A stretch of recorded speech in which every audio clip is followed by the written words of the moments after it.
কতটা পথ পেরিয়ে এসেছি তবু দুজনে, যেন হয়ে গেছি আরো অচেনা অচেনা। স্বপ্নেরা তবু খুঁজে যায় জীবনে শেষ সীমানায়, আছে কি রাখা বাঁচার ঠিকানা ঠিকানা। চলো একবার আরো ফিরে যাই, পাহাড়ের ওই বুকেতে দাঁড়াই, আকাশের হাত ছানিতে সাড়া দিই, কি হবে না ভেবে। আরো একবার হাতটা ছুঁয়ে দেখ, আজ আমাদের ইচ্ছেগুলো এক। আমি জানি তুই আবার হারাবি নিজেকে নিজেকে। ওয়েলকাম টু টক ঝাল মিষ্টি উইথ ইপসিতার। আমি ইপসিতা, এখানে নো গালাগালি, নো কিস্তি, অনলি মস্তি। তো আজকে ভিডিওর ইন্ট্রোডাকশনে যে গানটা গাইলাম শুরুতেই, কার জন্য গাইলাম? এই গানটা গাইলাম সোমনাথের জন্য, ঠিক আছে? তো এই গানটা যখন গাইছিলাম, গানটা তো সত্যি ভাবছিলাম যে ওদের জন্য, সোমনাথ মন্দিরের জন্য এই গানটা কতটা রিলেভেন্ট গানটা, তাই না? যে দুজন দুজনের সাথে এতটা পথ ছিনে হঠাৎ করেই যেন ওরা অচেনা হয়ে গেল। কিন্তু সোমনাথের মনে কোথাও না কোথাও সেই বিশ্বাসটা ছিল, যে এই গানটা শেষে পরে যেরকম আছে, আরো একবার রাজি আমি রাজি ঝুঁকি নিতে, তোর চোখে উকি দিতে সম্মোহনের আমন্ত্রণে। এই গানটা রূপম ইসলামের আমার সবচেয়ে প্রিয় গান। তো ও ঝুঁকি নিয়েছে, বারবার ঝুঁকি নিয়েছে, যখন দরকার পড়েছে ঝুঁকেছে, যখন দরকার পড়েছে গড়াগড়ি খেয়েছে, যখন দরকার পড়েছে দূরে সরে গেছে, যখন দরকার পড়েছে কাছে চলে গেছে। যেভাবেই হোক সোমনাথ সাম দাম দণ্ড ভেদ করে নিজের সংসারটাকে বাঁচিয়েছে। যেমন কিনা মন্দিরাও যখন একটা ওর গ্রহের ফেরই বলবো, গ্রহের ফেরেই হঠাৎ করেই ও জীবনটাকে অন্যরকম ভাবে দেখে একটা ফেজের মধ্যে দিয়ে গেছে, সেই সময়ও মন্দিরা যেটা করেছে তখন ওর মনে হচ্ছে ও যেটা করছে সেটাই ঠিক করছে, আর সেটার জন্য ওকে সাম দাম দণ্ড ভেদ যা করতে হওয়ার করার ও করেছে। সাম মানে বোঝানো, বুঝিয়েছে, সোমনাথকে বুঝিয়েছে। দাম দিয়ে কিনেছে দালালদের, প্রচুর দালাল কিনেছে দাম দিয়ে। দামটা আমি আক্ষরিক অর্থে বলছি না যে পয়সা, ক্যাশ ছাড়াও কিন্তু কাইন্ডেও মানুষকে কোনো কিছুর দাম দেওয়া যায়। কাইন্ড বলতে এই যে কমিউনিটি পোস্ট, হ্যাঁ, এগুলো যেখানে একটু এগিয়ে দেওয়া এগুলোই হচ্ছে গিয়ে কাইন্ডে পে করা। তারপর হচ্ছে দণ্ড মানে দণ্ড দিয়েছে, সেটা যদি বলতে হয় তাহলে বলতে হবে নিজের মাকে বাবাকে, যখন যখন দরকার পড়েছে নিজের সুবিধার্থে মন্দিরা সেটাও করেছে। আর বিভেদ সৃষ্টি করেছে সোমনাথ, আর সোমনাথের সে সময় অনেক দিদিরা ছিল, তাদের মধ্যে বিভেদ সৃষ্টি করেছে মন্দিরা। সাম দাম দণ্ড ভেদ সবকিছু করেছে মন্দিরা। সেই সময় মনে হয়েছিল ওর ভালোবাসা, এখন ওর মনে কি আছে আমি জানি না, এখনো সুন্দর করে গুছিয়ে সংসার করতে চায়। তো সেই জন্য এখন অবশ্যই ওর পাশে আছি। এর আগে একটা ভিডিও করেছিল, যে ভিডিওর মধ্যে ও কিছু মানুষকে নিয়ে কথা বলেছিল, যেটা ওর মা, তারপর মারিয়া, তারপর হচ্ছে এই ঘোড়ামুখী দালাল, এদেরকে নিয়ে বলেছিল। সেখানে ওর চোখ দেখে বুঝতে পারছিলাম যে ও যা বলছে, যেটা বলছে সম্পূর্ণ সত্যি বলছে, যা বলছে সত্যি বলছে। তখন ও যেটা করেছিল, ওর তখন যেটা মনে ছিল সম্ভাব্য সবচেয়ে ভালো ওর জন্য, ও সেটাই করেছিল, সেটাই। আর এখন যখন ও রিয়েলাইজ করতে পারছে যে ও কতটা ভুল করেছিল, এখন ও সেই ভুলটা শুধরে নেওয়ার চেষ্টা করছে, সেইটাকে কিছুটা মেকআপ করার চেষ্টা করছে। এখনো ওর প্রচেষ্টাটাকে আমার দেখে জেনুইন লাগছে। তো যেখানে যে জিনিসটা সত্যি লাগে, যেখানে ঠিক লাগে, সেখানে আমি সবসময় থাকি। আজ যখন ও পরকিয়া করে একজনের সাথে সম্পর্ক করেছিল, আমি সবার আগে সরে গেছিলাম, প্রচন্ডভাবে রেগে গেছিলাম এটা জেনে যে এটা ভাই ছিল, সেটাও নিয়েও কিন্তু ওকে বলতে এক মুহূর্ত চাইনি। কিন্তু আজ যখন দেখছি ও জেনুইনলি মনে হচ্ছে যে হ্যাঁ প্রচেষ্টা করছে সংসারটাকে সুন্দর করে আবার নতুন করে গুছিয়ে নিয়ে নিজের মেয়ের জন্য, নিজের মেয়ের লাইফের জন্য যদি মনে হয় যে কিছুটা নিজেকে মনকে মেরেও ও করছে, তো অবশ্যই তাতে উৎসাহ দেওয়া দরকার। তো এই যে গানটা গাইছিলাম, গানটার একটা লাইন যেটা গিয়ে চলো একবার আরো ফিরে যাই, পাহাড়ের ওই বুকেতে দাঁড়াই। হ্যাঁ, তো ওদের যে সম্পর্কের ভাঙনের সৃষ্টি হয়েছিল কিন্তু সেই পাহাড় থেকে, মনে আছে? মন্দিরা বলেছিল যে কোনোদিনও আমি আর পাহাড়ে যাব না। পাহাড় আমাকে যা দুঃখ দিল, আমি আর পাহাড়ে যাব না। তো সেখানে দুঃখটা পাহাড় দেয়নি, সে সময়ও আমি বলেছিলাম দুঃখ তুমি নিজের হাতে নিজেকে তুমি দিয়েছো, তুমি নিজেকে দিয়েছো। আজকে পরিষ্কার বোঝা যায় যখন কোনো মানে হাজবেন্ড ওয়াইফের মধ্যে কোনো অশান্তি থাকে না, দীর্ঘদিনের যদি অশান্তি থাকে, সেক্ষেত্রে কিন্তু ক্যামেরাতে আমরা একটু হলেও বুঝতে পারবো। সেখানে তোমাদের মানে কোনোদিনও দেখে মনে হয়নি যে তোমাদের সংসারে এতটা অশান্তি। হ্যাঁ, হয়তো তুমি পুরোপুরি যেরকম চাও, সোমনাথ যেরকম, যেটা তোমার চোখে একটা পারফেক্ট হাজবেন্ড, হয়তো সোমনাথ সেটা নয়, কিন্তু ও যতটাই ইমপারফেক্ট থাকুক না কেন, কিন্তু ওর মধ্যে একটা জিনিস আছে, ও তোমাকে ভালোবাসে। এই ভালোবাসাটার মধ্যে কোনো খামতি নেই। হ্যাঁ, সেই ভালোবাসাটা এমন পর্যায়ে মাঝে মাঝে পৌঁছে যায় যেখানে আমার মনে হয় প্রচন্ড তোমাকে প্রশ্রয় দিচ্ছে। যখন প্রশ্রয় দিয়েছে তখনও কিন্তু আমি সোমনাথকে বলতে ছাড়িনি। তোমাদের একজন প্রিয় খুব দিদি আছে, সেই দিদি মানে যাকে আমি মিস সিলি বলি, তো সেই সিলি দিদি একটা চ্যাট রিভিল করেছিল, তার আর আমার মাঝখানে একটা চ্যাট রিভিল করেছিল। যদি সেই চ্যাটিংটা তুমি যে আমি একটা দুটো যে মেসেজ করেছিলাম সেটা যদি তোমরা দেখো, তাহলে বুঝবে যে আমার কনসার্ন তোমার মেয়েদের প্রতি, তোমার মেয়ের প্রতি ছিল, যে তোমার মেয়েটা কি করছে, তোমার মেয়েটা কেমন আছে। তোমরা যে এইরকম একটা ঐতিহাসিক লাইভ করছিলে, ওটাও বাই এনি চান্স দেখেনি তো? আমার ওগুলো চিন্তা হয়েছিল। আমি একবারও না তোমার কন্ট্যাক্ট নাম্বার, না সোমনাথের কন্ট্যাক্ট নাম্বার, কারোর নাম্বার চাইনি।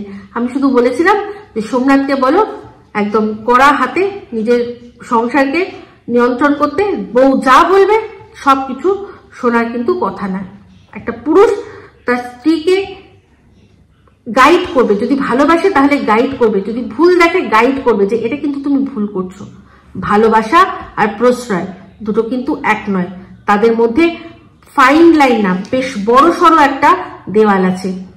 ঠিক আছে, তো আশা করি বোঝাতে পারলাম। তো যাই হোক, চলে আসি তোমার মিট আপের ভিডিও দেখলাম, খুবই ভালো লাগলো। প্রচুর মানুষ ওখানে এসছে, তাদের মধ্যে বলতে পারো 80% দেখলাম তারা তাদের চ্যানেল প্রমোট করার জন্য তোমার ক্যামেরায় মুখ দেখাতে পারলে, তোমার মুখ থেকে তোমার দর্শকদের কাছে তাদের চ্যানেলের নাম যদি পৌঁছে দিতে পারে, তাহলে তাদের একটা বিশাল লাভ হবে। সেই রকম আশা নিয়ে একটু প্রমোশন হবে। তো সেটা নিয়ে অনেকে তোমাকে এখন অনেক কথা করবে যে তোমায় ভালোবেসে কেউ এসেছিল, না না না না না, স্বার্থে এসেছিল। তাদের তুমি একটুখানি প্রশ্ন করো।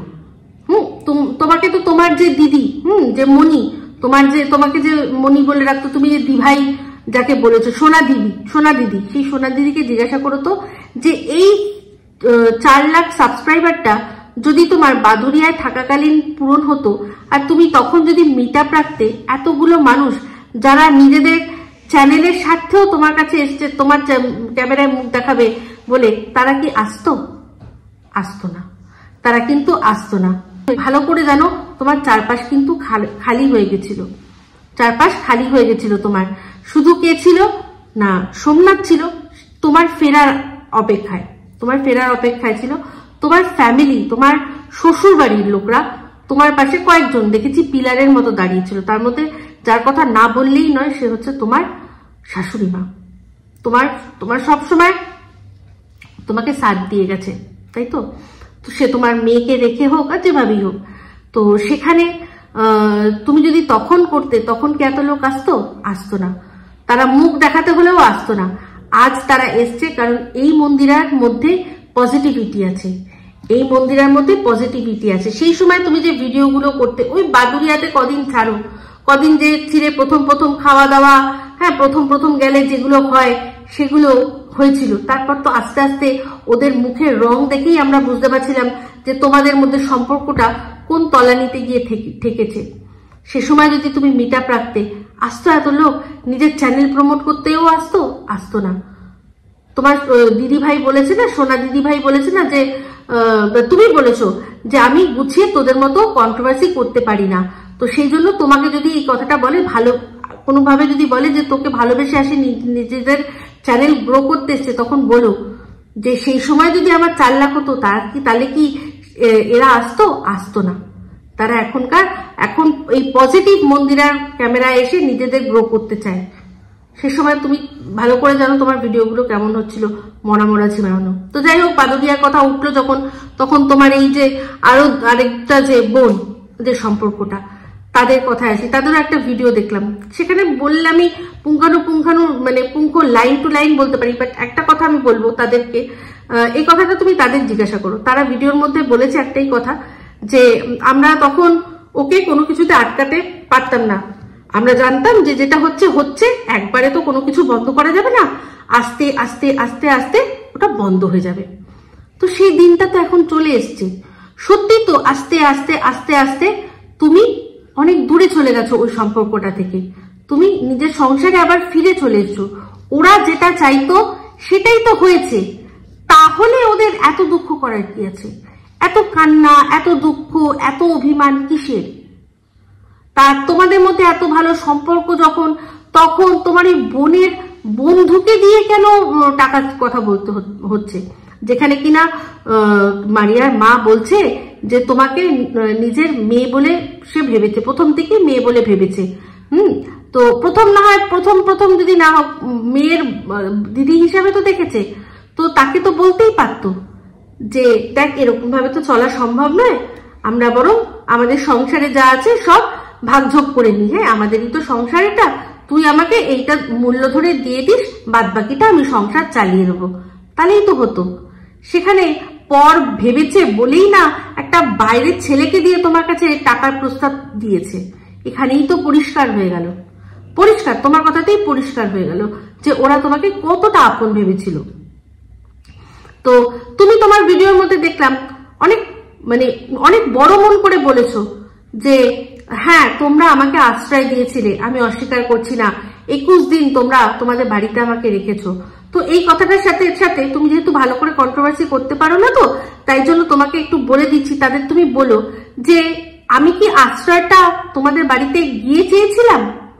আমি তো চাইনি আশ্রয়টা তোমাদের বাড়িতে, তোমরা তো এসছিলে, তোমরা নিজে এসে যেচে আমাকে আশ্রয়টা দিয়েছিলে। কি বলেছিলে? তো তোমাদের তখনই বোঝা উচিত ছিল যে তোমরা আমাকে কন্ট্রোল করতে পারবে না, তাহলে তোমাদের উচিত ছিল না যে সোমনাথের কাছ থেকে সরিয়ে আমাকে ওখানে নিয়ে গিয়ে রাখার। তুমি তো ভালো করেই জানো যে সোমনাথের চোখের আড়াল হলেই আমি ওই ছেলেটির সাথে যোগাযোগ করব। তাহলে এটা প্রশ্রয় দেওয়া নয়? এটা প্রশ্রয় দেওয়া নয়? তোমার ওই যে মানে কি যেন বলে, সোনা দিভাইকে জিজ্ঞাসা করো যে আমি তো চলে এসেছিলাম, আমি তো ওই ফ্ল্যাটে, যেই ফ্ল্যাটে কিনা বসে বসে একসাথে কচুরি খেয়েছো, ঘ্যাটের তরকারি দিয়ে ভাত খেয়েছো, সেখানে যখন ছিলাম তখন তো তারপর তো আমি চলে এসেছিলাম। তো ওই ঘ্যাটের তরকারি, কচুরি, এই সমস্ত কিছু যখন খাচ্ছিল, তখন ও তো তোমার বাড়িতে একদিনের জন্য, এক বেলার জন্য গেছিল। তো এক বেলার যখন গেছিল, ওকে তুমি পাশের ঘরে পাঠিয়ে দেবে কেন? পাঠিয়ে দেবে কেন? ফ্ল্যাটটা তো তুমি নিয়েছো, ওখানে তো সারাদিন সারা রাত থাকবে, হ্যাঁ সেখানে পাশের ঘরে ওকে পাঠিয়ে দেওয়ার তো কোনো ব্যাপার নেই। ও নিজের থেকেই নিশ্চয়ই গেছিল, এটা বোঝা যায়। আর যদি ও বলছে দাঁড়িয়ে যে ওরা আমাকে বলেছে যে তুমি পাশের ঘরে গিয়ে বসো, তুমি পাশের ঘরে গিয়ে বসো, আরে ফ্ল্যাটটা তো সবে নেওয়া হয়েছে, ও চলে গেলে তো সারা রাত রয়েছে আনন্দ ফুর্তি করার জন্য, এটা বুঝতেই পারা যাচ্ছে যেটা ওরই চুলকানি ছিল যে ঠিক আছে তোরা গল্প কর, আমি পাশের ঘরে গিয়ে একটু বসছি। কারণ তাকেও তো অনেক কিছু করতে হচ্ছিল না সে সময়, ওখানে কি যেন বলে সমস্ত ভিডিও করে রেখেছিল, কিছু কিছু ভিডিও করেছিল ঘ্যাটের এইসবের, সেই সমস্তগুলো তো তাকেও একটা গুছিয়ে নেওয়ার সময় হচ্ছিল। তো খুব ভালো করে বুঝতে পারছি। তো সেখানেই তাকে তুমি শুধু একটা কথা বলবে তো, যে তুমি মানছি তুমি আমাকে প্রশ্রয় দাওনি, বাট তুমি তোমার দর্শক যাদের তুমি ভগবান বলে মনে করো, সেই ভগবানগুলোকে তুমি কি করে ঠকিয়েছো? তুমি ওখানে ওর সাথে সেদিনই আলাপ করে আসলে, হ্যাঁ আলাপ করে আসলে, সমস্ত কিছু করলে, তুমি সমস্ত বুঝলে, তারপরেও যখন ফ্ল্যাটে আমি ধরা পড়লাম, ফ্ল্যাট ওর ভাষায় ফ্ল্যাটে যখন আমি মানে ধরা পড়তে পড়তে বাঁচলাম, তখন তুমি আকাশ থেকে পড়ার মতো ভাব কেন করেছিলে? কে কে হুল, কিসের হুল, আমি তো কোনো হুল দেখিনি। তখন কেন বলেছিল? এই প্রশ্নগুলো জিজ্ঞাসা করো। অবশ্য জিজ্ঞাসা করার কি আছে, এটা তো আমি তখনই বলে দিয়েছি যে ও তো তোমার কাছে নিজের বিবেক আর বুদ্ধিটা আর জীবটা মানে বিক্রি করে দিয়েছিল। তুমি যা বলেছো সেটাই ও বলেছে, সেটা তো অনেকদিন আগের থেকেই বলেছি আমি। তাহলে আজ যখন সম্পর্কটা এরকমই ছিল, তাহলে আজকে এত জ্বালা কিসের? ও তো চেয়েছিল যে তুমি একজনের সাথে থাকো, চেয়েছিল একজনের সাথে থাকো। তো সেখানে যখন তুমি যখন তোমার বাবার বাড়িতে চলে আসলে, মারিয়াদের বাড়ি থেকে যখন তুমি বাবার বাড়িতে চলে আসলে, তখন কেন এই কথাটা বললো যে তুমি যখন বললে যে আমি তো 2 দিন পর সৌভাগ্য কুটিরে চলে যাব, তখন তো আর আমি ওই হুলের সাথে কথা বলতে পারবো না, আমি এখন এখানে যতটা পারি হুলের সাথে সময় কাটিনি, বাড়ি গিয়ে তো তোমার সাথে কথা বলতেই পারবো, তাই না? তো তখন ও যদি সত্যি সোনাদি ভাই হতো, মানে ধরো আমি যদি তোমার সোনাদি ভাই হতাম, তাহলে তো আমি এটাই বলতাম যে এটা কি তুই বলছিস, তুই 2 দিন পর সৌভাগ্য কুটিরে চলে যাবি, তুই তোর বরের সাথে সংসার করতে চলে যাবি, তাহলে আজ থেকেই, এখন থেকেই আর তোর ওই ছেলের সাথে সম্পর্ক রাখার কোনো দরকার নেই, কোনো দরকার নেই। তাহলে ও তোমাকে মানে এখানে তুমি বসে যে মানে গাছের খাচ্ছ, আবার ওই বাড়িতে গিয়ে তলারও কুড়াবে, দুদিকেই মদত দিয়েছিল। তাহলে ও কোথায় তোমাকে সবসময় চেয়েছে যে একজনের সাথে থাকতে? যখন তুমি সৌভাগ্য কুঠিরে পৌঁছেও গেছিলে, তখনও তো ও তোমার আর এই হুলের মাঝখানে একটা ব্রিজ হয়েছিল, যেখানে কিনা গান গেয়ে গিয়ে তোমার মনের ফিলিংস গুলো, তোমার ওর প্রতি ভালোবাসাগুলো সমস্ত কিছু মানে বোঝাচ্ছিল।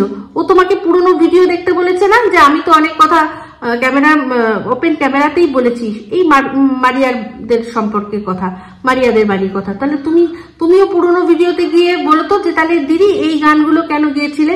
আমি তো আমার বরের সাথে বরের বুকে গিয়ে জড়ালাম, ফ্ল্যাট থেকে ওই হুলের মা যখন তাড়া দিল, তখন আমি তো গিয়ে আমার বরের বুকের মধ্যে জড়িয়ে ধরেছিলাম। তাহলে তুমি কেন আবার গান গেয়ে গিয়ে, কেন তুমি ফোনে যোগাযোগ করিয়ে এই জিনিসটা করলে? সেই জন্যই কিনা আমি একদিন বাস তোলাম, যার জন্য সোমনাথ একটা ভিডিও করলো যেখানে সবার প্রথম ওর ওপর আঙুল তুললো যে আমাদের সংসারটা ভাঙছে।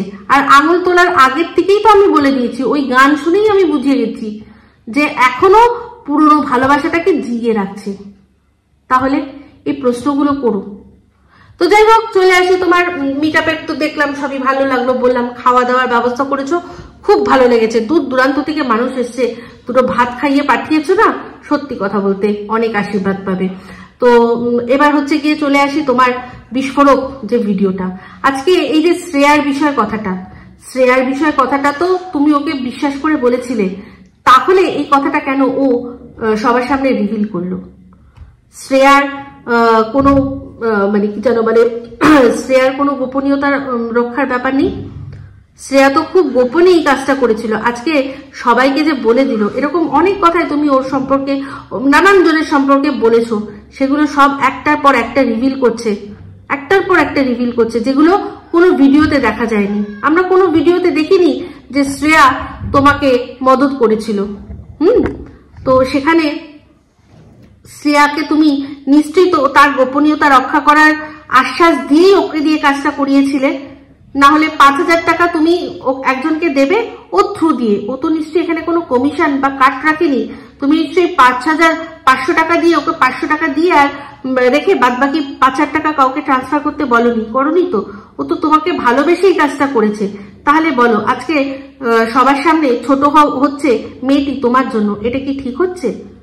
মন্দির আর সোমনাথ দুজনকেই বলছি, এরকম ভাবে অনেকেরই গোপনীয়তা ভঙ্গ করছে। কিসের জন্য?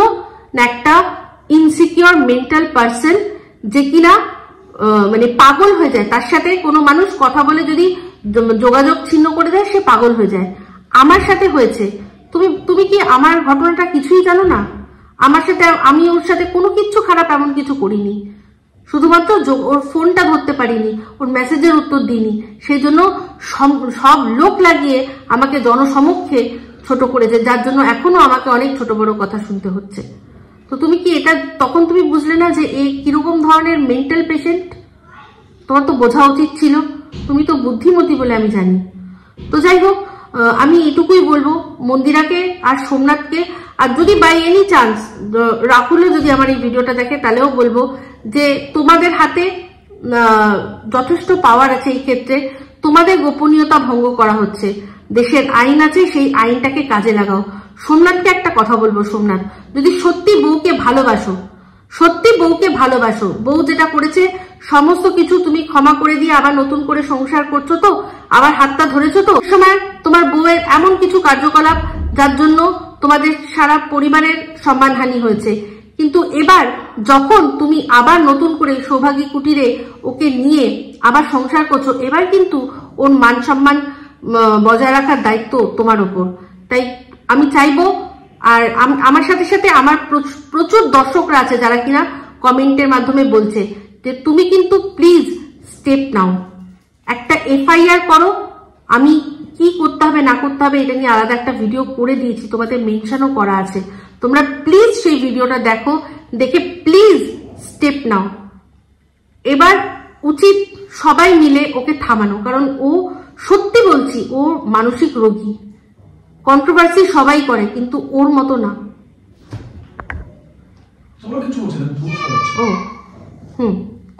তো ওর মতো লেভেলে না।